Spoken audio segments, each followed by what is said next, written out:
Welcome to another edition of Election Insights here in Orange County. I'm Neal Kelley, Registrar of Voters for Orange County, and I'm joined today by David Becker.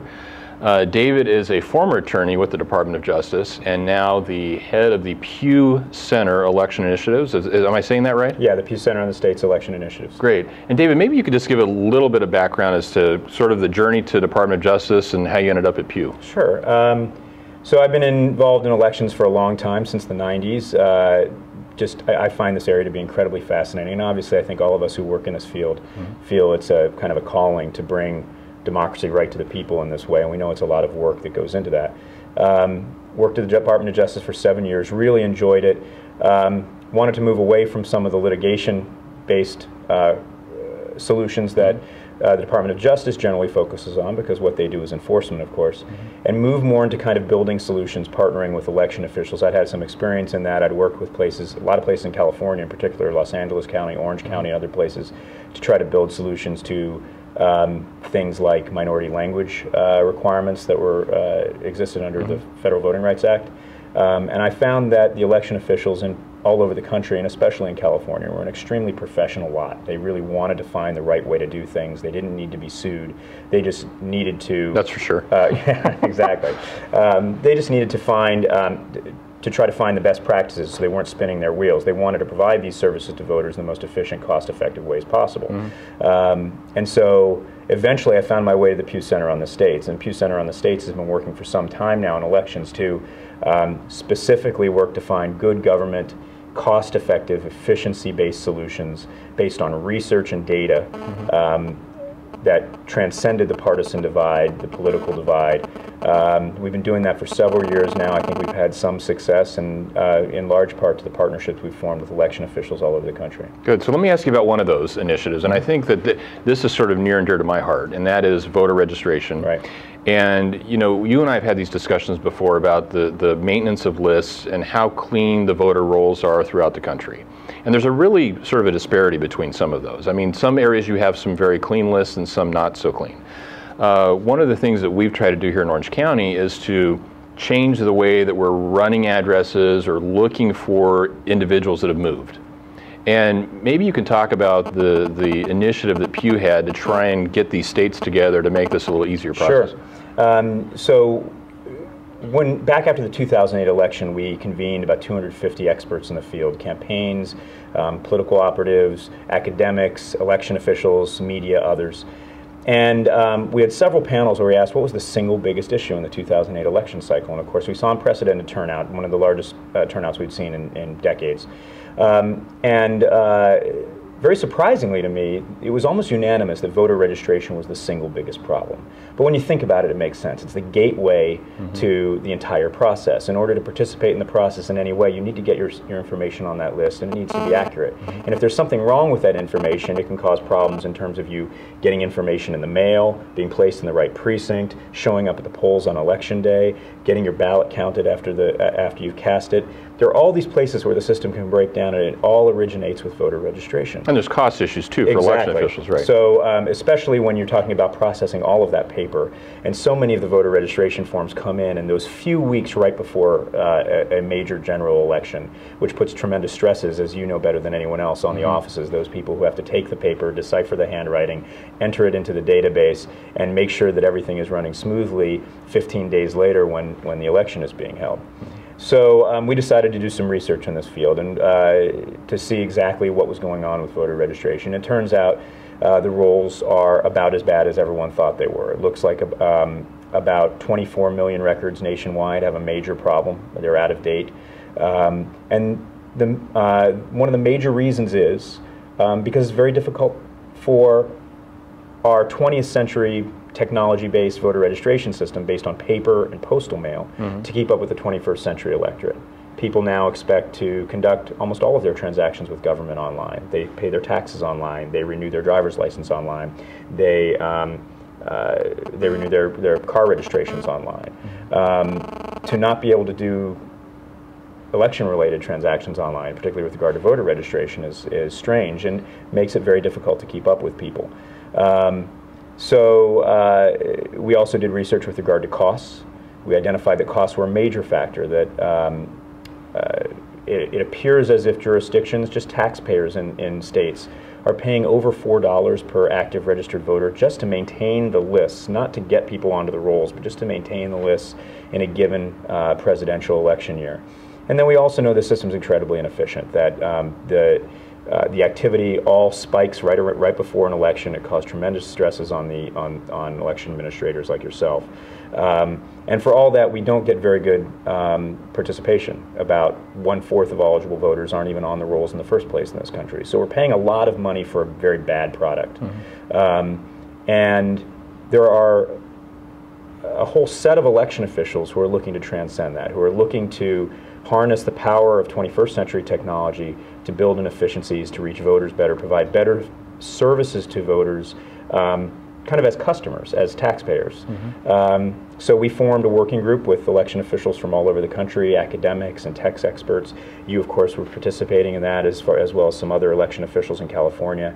And we came up with a recommended solution that harnesses technology, affords things like online voter registration, automates the motor voter process in DMVs, and also allows for better data sharing within and outside and among the states, so that we can find people who've moved, people who've died, and also perhaps ease the path for eligible voters and only eligible voters to get onto the rolls. So one of it, and you touched on a little bit about there, the sort of the antiquated system of voter registration in this country, and that's been one of my complaints. I mean, you think about it, if you're a voter and you move, you're going to notify your friends, your family, your banks, your car lenders, probably your magazine subscriptions before you're going to notify your voter registration office. And so that means we're chasing down the voters, they're not chasing us.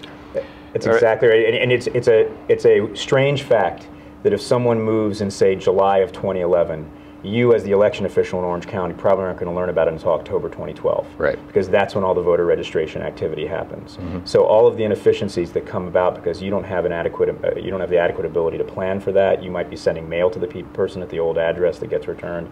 It's a tremendous burden on you and anyone else who's trying to run elections, in a big county like this. Right, exactly. And the other thing that's difficult too is some of the data that's out there and available is not the most current. For example, the national change of address information is only as good if you filled out that card and sent it to the post office and said, I'm moving. That's right. Other than that, we may not have track of you as a voter. Right. Right? And online registration would help improve that process because the voter then updates their records. Exactly. Right? And it's more accurate and more efficient. Arizona, talk about those costs in Arizona. So Arizona has had online registration since the early part of this century. They were the very first state to put it into place. And they did a remarkably good job of documenting what the difference was. In Maricopa County, Arizona, where Phoenix is, of course, by far and away the largest county in Arizona, very diverse, very large county, they documented that it cost them about 83 cents per paper registration form to process it, whereas it only costs on average 3 cents per online transaction to process. It's hard to argue with that data. Exactly. I mean, and so there's been this tremendous windfall. Virtually every place that's implemented online registration, and now there's about 9 states that have it, and about a dozen probably will by the 2012 general election. Their investment in the range of just a couple $100,000 has in every case been recouped within just a couple of years. So they're seeing cost savings as soon as 2 years. And not only that, the information going into the system, as you indicated, is much more accurate because you don't have that paper middleman anymore, where you have workers here in your office who have to figure out what the handwriting says, enter it by hand, usually under tremendous time constraints. So they might have data entry errors, and we know those data entry errors are very common. With online registration, for instance, the voter is directly inputting their information right into the voter registration system. So the person who has the most incentive to make sure the information is right is the one who's checking and inputting that information into the system. It's tremendous. So David, big challenges coming up in 2012. A lot of election issues will be coming up before the forefront of those elections. What do you think is the biggest one for us, challenge-wise? Well, I do think voter registration is the biggest one. Remains that. Yeah, everything. All the problems that exist from voter registration filter down to the rest of the process. We're going to see tremendous turnout again, we know that. We're going to see third-party voter registration groups spanned out all over the country, spending literally hundreds of millions of dollars to register voters, get as many forms as possible. They usually don't care about duplicates because that's not their job. That's your job to figure out duplicates, at least from their perspective. And that puts tremendous stresses on the system, especially as we live in this highly partisan environment. There's going to be a lot of money flowing to do that. So if we can give election officials the tools so that they can process all of that information as quickly and efficiently and accurately as possible, then you and your position and others of your colleagues will be better able to focus on the things that you really need to devote your attention to. Last-minute polling place changes, training of poll workers, dealing with absentee ballots, helping military and overseas voters get the information they need and make sure they can cast a ballot that's going to be counted. I mean, there's a long list of things that you know better than I that you need to deal with in any given election season. You shouldn't need to be worried about the sheer volume of paper, handwritten voter registration forms that are coming in, and making sure that the people who want to be registered and who are eligible to be registered can go to the polls and cast a ballot. Even though California is not participating in this initiative right now, there's potential down the road that may happen, but each county individually has to do their own tracking and their own method of making sure their lists are clean. One of the things we're doing here in Orange County is to use third-party data to scrub that data so that we can try and find those voters before they notify us. And we're at least trying to be ahead of the curve on that so that we can keep those lists as clean as possible. Well, I think that's great. It's one of the things that a lot of jurisdictions are trying hard to do, is trying to find, even within the constraints of the law, and even when, even if they're just counties working within a state, how can they best harness the technology that they might have access to radically improve how the system serves voters. And one of the things in the United States is we don't have a magic list. We don't have one magic list that says where every single person in the United States lives, how old they are, whether they're a citizen. It just doesn't exist. It exists in other countries, but it doesn't exist here. So in order to address that data problem, that we don't have one list, we now know as many different data sources as possible. And you know, when you are seeking better data sources and multiple data sources, and others of your colleagues are doing the same, that really benefits the overall quality of the data. I mean, it's something that that we now have the capacity to do, and quite frankly is being done everywhere in the private sector right now, and in many places in government. You know, it's a fact that for those few that are still paying taxes and using paper forms, if you move, you can bet the IRS is going to find you and know where you are. Sure, in a heartbeat. But your election official might not have any idea until maybe the couple of weeks before an election. Right. David, I know you're busy. Thanks for joining us today. Appreciate it. Thanks very much. Join us for another edition of Election Insights here in Orange County, and we'll have more episodes for you in the future. Thanks again.